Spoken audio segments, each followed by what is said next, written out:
Bonjour, aujourd'hui je vais vous lire la 3e lettre de Sainte Catherine adressée au pape Grégoire XI.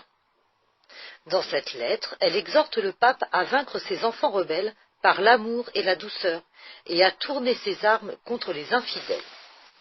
Voici.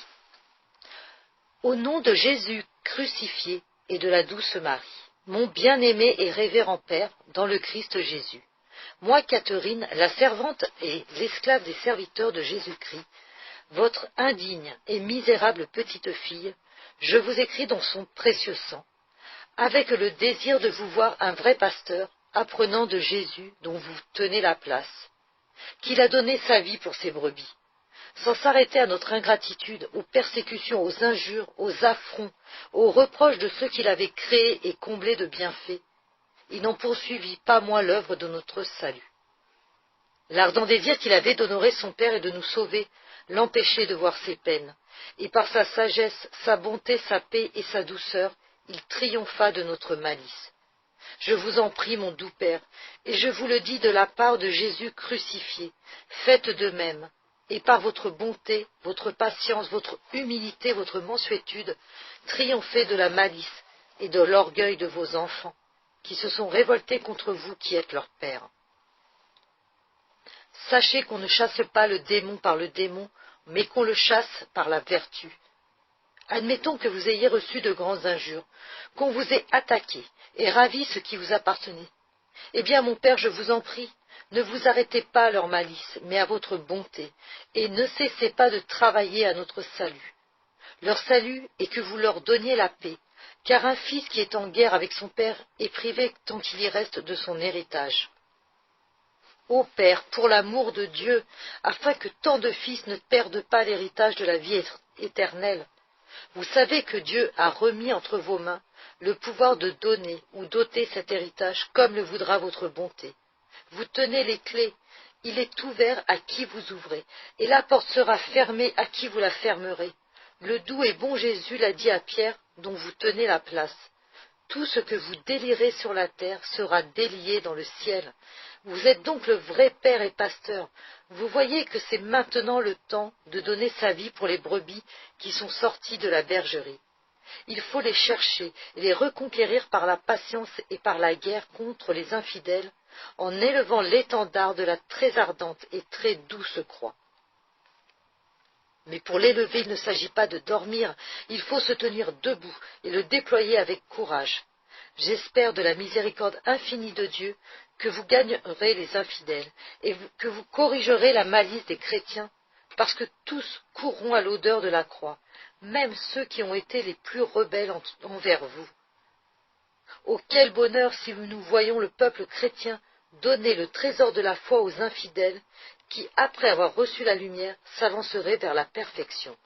Semblable à une plante nouvelle, ils perdraient le froid de l'erreur pour recevoir la chaleur et la lumière du Saint-Esprit par la sainte foi. Et ils produiraient des fleurs et des fruits de vertu dans le corps mystique de la Sainte Église, et le parfum de leur vertu aiderait à étouffer les vices, les péchés, l'orgueil et l'impureté qui règnent tant à cette époque parmi les chrétiens, et surtout parmi les prélats, les pasteurs et les chefs de la Sainte Église qui perdent et dévorent les âmes. Oui, ils ne les convertissent pas, ils les dévorent.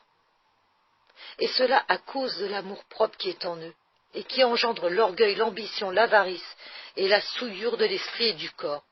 Ils voient les loups de l'enfer emporter leurs brebis, et ils ne paraissent pas s'en occuper, tant ils sont appliqués à se procurer les plaisirs, les délices, les louanges et les faveurs du monde. Tout ce mal vient de leur amour-propre, car ils s'aimaient pour Dieu et non pour eux-mêmes. Ils rechercheraient l'honneur de Dieu et non pas le leur, l'utilité du prochain et non pas leur bien-être. Hélas, mon doux Père, veillez et appliquez-vous à ces choses, cherchez des hommes bons et vertueux pour leur donner le soin de leurs brebis. Ceux-là ne seront pas des loups, mais des agneaux, qui nourriront le corps mystique de la Sainte Église. Nous en profiterons, et ce sera pour vous une paix, une consolation, un secours dans les peines qui, je le sais, vous accablent. Je le vois bien, mon bon Père, que vous êtes comme l'agneau est au milieu des loups. Mais prenez courage, ne craignez rien, parce que la providence et l'aide de Dieu ne vous manqueront jamais. Ne vous étonnez pas si vous rencontrez de grands obstacles, si le secours des hommes vous fait défaut, et si ceux qui devaient vous aider se tournent et conspirent contre vous.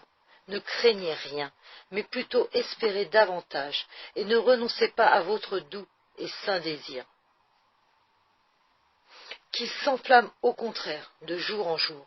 Allons, mon Père, réalisez le projet de votre retour et de la croisade à laquelle vous engagent les infidèles en envahissant toujours vos possessions. Soyez prêts à donner votre vie pour le Christ, car nous avons autre chose qu'un corps. Pourquoi ne pas donner 1000 fois sa vie s'il le faut pour l'honneur de Dieu et le salut des âmes? Le Christ l'a fait, et vous, son vicaire, vous devez le remplacer. N'est-ce pas l'usage que le lieutenant suive les traces et les exemples de son capitaine? Venez, venez donc, ne tardez plus, afin de pouvoir faire bientôt la guerre aux infidèles, et de n'être pas arrêtés par les membres corrompus qui se sont révoltés contre vous. Je vous en prie, je le veux, usez à leur égard d'une sainte ruse en employant la bonté, comme je vous l'ai dit. Ce sera un feu d'amour et des charbons ardents que vous jetterez sur leur tête. Et par ce moyen, vous les faites gagner, eux, leurs biens et leurs personnes, pour faire une guerre sérieuse contre les infidèles. C'est ainsi qu'a fait notre doux Sauveur. Il a jeté tant de feu et de flammes d'amour sur ceux qui lui étaient rebelles, qu'il les a amenés peu à peu à être ses auxiliaires et les propagateurs du nom de Dieu. Paul, le grand apôtre, le loup devint agneau, ce vase d'élection répandit par toute la terre le feu dont le Christ l'avait rempli. Il purifia les chrétiens de leurs vices, les enrichit de vertu, il arracha les infidèles à l'erreur et les éclaira des lumières de la sainte foi. Voilà ce que la vérité suprême veut que vous fassiez. Ce que vous avez reçu, il faut le donner. La paix, la paix, la paix, mon doux Père, et non plus la guerre. Marchons sur nos ennemis et portons les armes de la très sainte croix avec l'épée de la douce et sainte parole de Dieu. Hélas, donnez la nourriture à ces serviteurs affamés qui vous attendent maintenant avec un ardent désir. Du courage, mon Père, du courage, et ne vous laissez pas abattre par la douleur, mais qu'elle vous fortifie en vous faisant déplorer l'injure faite au saint nom de Dieu. Rassurez-vous par l'espérance de Dieu, vous aidera dans vos difficultés et vos besoins. Je m'arrête, car si je m'écoutais, je parlerais tant que j'aurais un souffle de vie. Pardonnez à ma présomption, et que la douleur et l'amour que j'ai pour l'honneur de Dieu et l'exaltation de la Sainte Église m'excusent auprès de votre bonté. Je vous en dirai bien plus long de vive voix que par lettres, et il me semble que je soulagerai ainsi mon âme. Maintenant je n'en puis plus. Ayez pitié des doux et amoureux désirs qui sont offerts pour vous et pour la Sainte Église dans les larmes et les prières continuelles. Pas de négligence, mais travaillez avec zèle. Il semble que la vérité suprême veut produire des fruits. Oui, bientôt viendront les fruits, car les fleurs commencent à paraître. Suivez avec un cœur viril et sans crainte l'agneau immolé pour nous sur la croix, et demeurez dans le saint et doux amour de Dieu. Je vous prie, mon révérend Père, d'écouter et d'accorder, si vous le pouvez, ce que vous dira le porteur de cette lettre. Donnez-lui audience, je vous prie, et ajoutez foi à ses paroles, car on ne peut pas tout